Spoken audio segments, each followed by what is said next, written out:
من جديد نرحب بك الزميلة مريم الوردي وكل الزملاء اللي في الاستوديو رمضي بركة وتوفيق الريباني. كنحييهم على المجهودات ديالهم جبارة من استديوهاتنا المركزية بمدينة مكناس. الفريق الآن في القافلة اللي كتواجد في مدينة ميدالت المعروفة بفاكهة التفاح، فأكيد كل المنتوجات معروضة في هذا الأسواق أو السوق بالتحديد ديال مدينة ميدالت سوق الحد.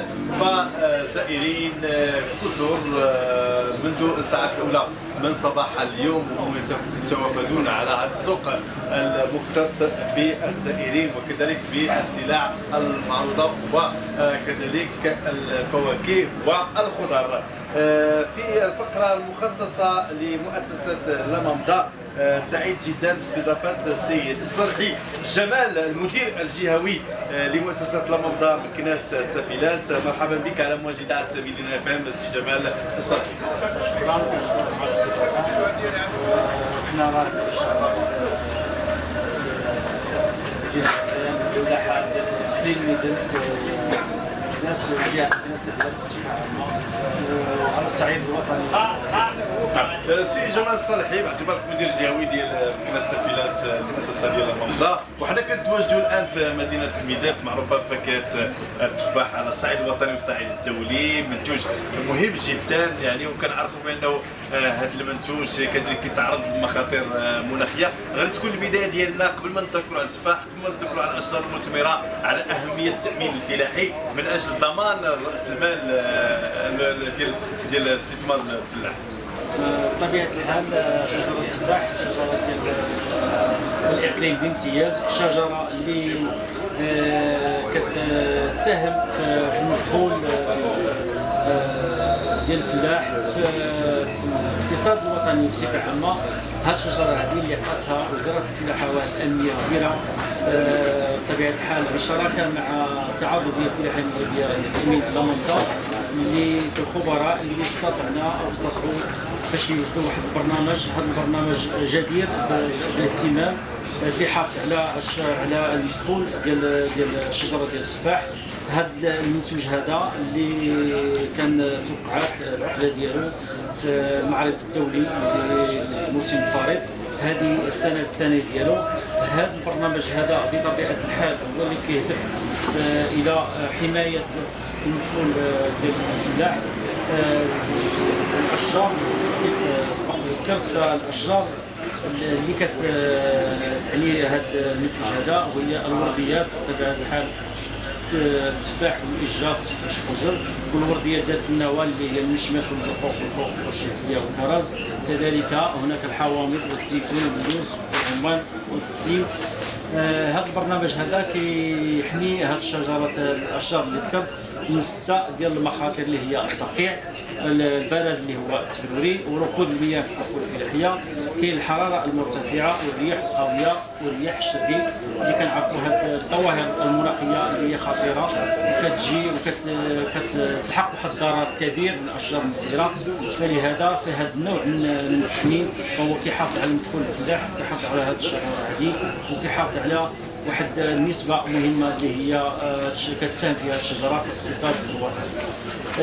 بالنسبه للمناطق فهذا المنتوج هذا فكاين جميع المناطق المغربيه بصفه عامه بدون استثناء،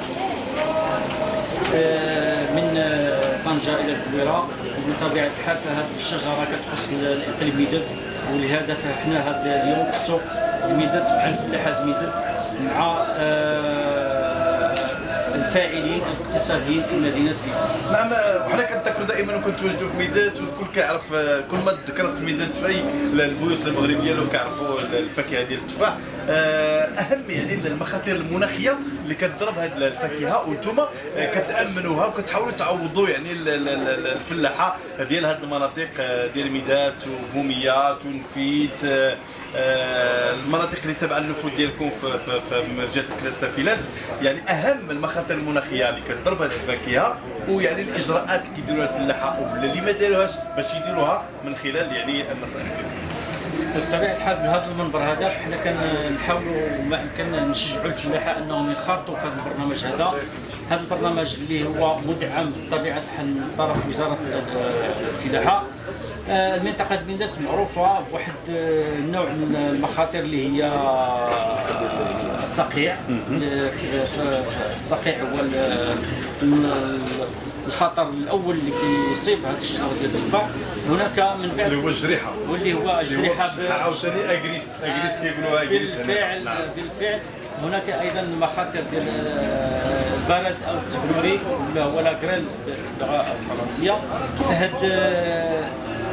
هاد المخاطر هذه فكتصيب الشجره ديال التفاح وهنا هذا الخطر هذا او الضرر اللي يمكن نصنفوه الى نوعين. هناك الضرر الكمي ملي كتكون بعدا او التبروري كتكون هناك خسائر كميه وكتكون خسائر نوعيه في الجوده ديال التفاح. فهاد الخسائر هذه كتكون واحد لجنه ديال الخبراء اللي كتقيم هذه الاضرار هذه، وعلى اساس هذيك الخبره كيتم التعويض ديال الفلاح.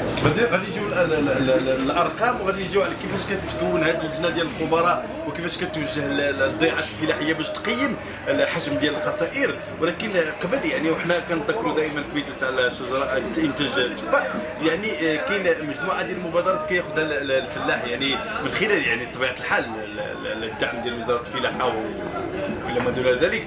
يعني في التبروري كخطر من المخاطر المناخيه، واش انتم كتامنوا يعني التبروري اللي دار له الفيري ولا بلاش؟ يعني بحال ولا كترغموا الفلاح انه يدير الفيري ومن بعد يعني شوف التامين ديال المخاطر؟ لا، بطبيعه الحال هنا التامين كيهم جميع الضيعات الفلاحيه اللي مجهزه بما يخص الشبكه ديال الحمايه ديال التبروري او الضيعات اللي هي مكشوفه اللي ما عندهاش الحمايه. غير بالنسبه للضيعات اللي عندها اللي محميه بطبيعه الحال بالشبكه، هذوك الفلاحين عندهم واحد التخفيض مهم نظرا لان الشبكه كتحمي حتى هي عندها واحد النسبه ديال الحمايه. ولكن بالنسبه للحمايه بالنسبه للتبروري ولكن بالنسبه للصقيع فالنوعيه الحمايه ديال الشبكه كتكون محدوده. فيما يخص الرياح ديال الشرقي او الحراره فالشبكه ما كتحميش الضيعه من هذا، ولهذا فالنسبه ديال الدعم ديال الدوله او النسبه ديال التخفيض بالنسبه للفلاحه اللي مجهزين الضيعات ديالهم في التخفيض مهم بالنسبه اللي مجهزين بالشبكه لحمايه ديال البرد. نعم. سي جمال صالحي، ملي كتوقع مثلا لا قدر الله بعض المخاطر المناخيه اللي كتجي كتاثر على الغله وعلى الانتاج، وحنا كنتواجدوا على الميدان دائما التفاح مثلا، كيفاش انتم في لاماندا يعني كتعينوا اللجنه ديال الخبراء اللي تقييم حجم ديال الخسائر؟ كيفاش كتعين هذه اللجنه وكيفاش كتنتقل الضيعات وكيفاش كتقدم التقارير ديالها؟ بطبيعه الحال فيما يخص هذا المنتوج اللي هو منتوج ديال المخاطر المناخيه للاشجار المثمره فهو مدعم من طرف الدوله. بالنسبه للخبراء فهو التامين كيكون تامين فردي ماشي جماعي على صعيد الجامعه. فملي كيحس الفلاح او لا كيلاحظ واحد الضرر من المخاطر المناخيه اللي ذكرنا فهو كيكون عنده واحد المطبوع خاص ديال التصريح بالمخاطر المناخيه كيقدموا اول ما كيلاحظ الضرر في الضيعه ديالو كيتوجه مباشره الى المصالح الخارجيه لوزاره الفلاحه بما فيها مركز ديال الاستشاره الفلاحيه كينزل داك المطبوع ديالو داك التصريح ديالو. بطبيعه الحال هنا وزاره الفلاحه كتعلم كتخبر التعاضديه الفلاحيه بان كاين واحد الضرر واحد الضيعه فلاحيه ما في اقليم من الاقاليم المغربيه. هنا التعاضديه كتعين واحد الخبير اللي كيكون بطبيعه الحال تابع المؤسسه ومحلف من طرف تابع المحكمه وزاره العدل.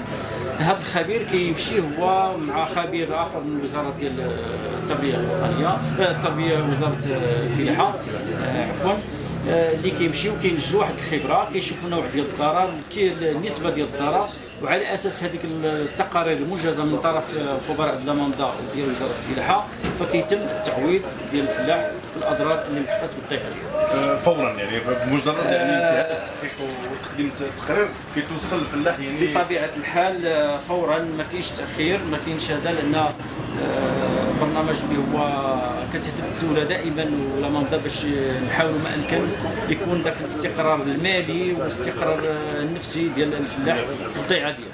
نكون على الفرق كما الماديه الهكتار في تامين المنتوجات الفلاحيه للمنطقه ديالكم ديال الاستفيلات سواء الحبوب ولا الاشجار المثمره، شحال كيخلص الفلاح يعني في الهكتار، ومن بعد نتعرفوا على القيمه ديال التعويض. بطبيعة الحال هناك كل نوع من نوع الأشجار عنده واحد القيمة ديالو الاقتصادية، فلهذا فالخبراء ديال وزارة الفلاحة والمناطق فاستطاعوا من بعد دراسات في الأقاليم المغربية، وبما أن نحن متواجدين في مدينة ميديت فالشجرة المهمة والأهم فيها هي شجرة التفاح. فطبيعة الحال التفاح اللي خصت له الدولة تقريبا 34500 درهم كتعويض الهكتار في حالة وقوع خطر من المخاطر المناخية المحددة. اللي بغيت نضيف بأن بالنسبة للاكتتاب اللي كيكتتب الفلاح فالدولة كتساهم معاه او كتساهم بالقسط الاكبر، فتقريبا كتصل النسبه ديال الدعم ديال وزاره الفلاحه الى 70% فيما يخص الضيعات الفلاحيه اللي كتقل من 20 هكتار. اما فيما يخص الضيعات الفلاحيه اللي كتراوح ما بين 20 هكتار و 5 هكتار فالتعويض فنسبه ديال الدعم هو 60%. بالنسبه للضيعات الفلاحيه اللي كتفوق 50% ف 50 هكتار فالدعم ديالها 50%. وهنا كنلاحظوا كقراءه اوليه لهذه النسب هذه، فالمجهودات ديال وزاره الفلاحه والمناطق هي كتتجه للفلاح الصغير، الفلاح اللي عنده اقل من 50 هكتار في الضيعه. نعم. يعني السقف ديال راس المال المضمون في كيوصل لكم هنا باش كنستافدوا؟ 34500 درهم الهكتار كتعوض. معنا دائما في انتاج في ذاك الشجر. اهم الاشجار يعني والوقت ما بقاش عندنا استجابه هذا الصحيح نوخص معك مر بسرعه على ان يعني اهم الاشجار المثمره وكذلك باقي الانواع الفلاحيه الاخرى اللي متمركزه عندكم هنا في المنطقه ديال الاستفيدات اللي كتعملوها من خلال المؤسسات. فيما يخص الاشجار المثمره الاهم كتجي على راس ديالها هي الشجره ديال التفاح، هناك المشماش، هناك الخوخ، الشهديه، وكذلك الشجره ديال الزيتون اللي هي شجره مهمه خصوصا في المنطقه ديال خنيفره، في المنطقه ديال مكناس. شجره التفاح والزيتون هما الاشجار المثمره المهمه في المنطقه.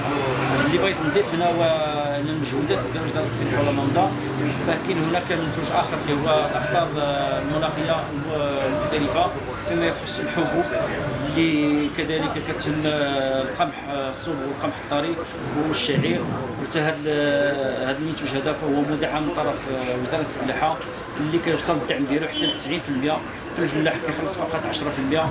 ومن هذا المنبر هذا حنا كنقوموا بدعوه الفلاحين بانهم ينخرطوا في هذا البرنامج هذا، لانه كيساهم في المدخول ديالو في الاستقرار ديالو المالي، وكيولي الفلاح عنده واحد الاستقرار مالي خاص به، وكيشجعوا على انه يبقى في المنطقه ديالو وعنده واحد المدخول مالي باش يبدا الموسم اخر بحول الله. استجابه لصحيح. سؤال اخير، المخرج ديالي هنا في القافله كيقول لنا تقريبا يكمل اقل من دقيقه.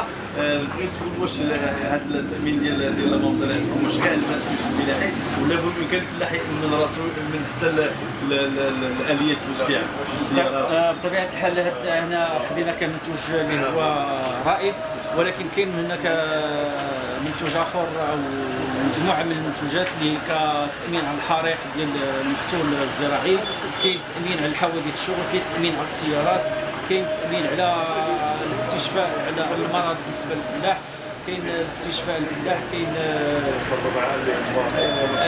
التامين على الالات الفلاحيه.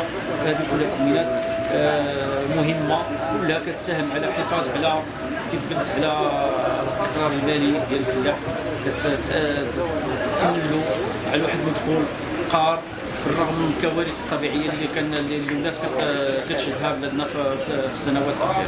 شكرا جزيلا لك السيد جمال الصرحي، مدير الجهوي لمؤسسه لامامدا بجهه مكناس تافيلات.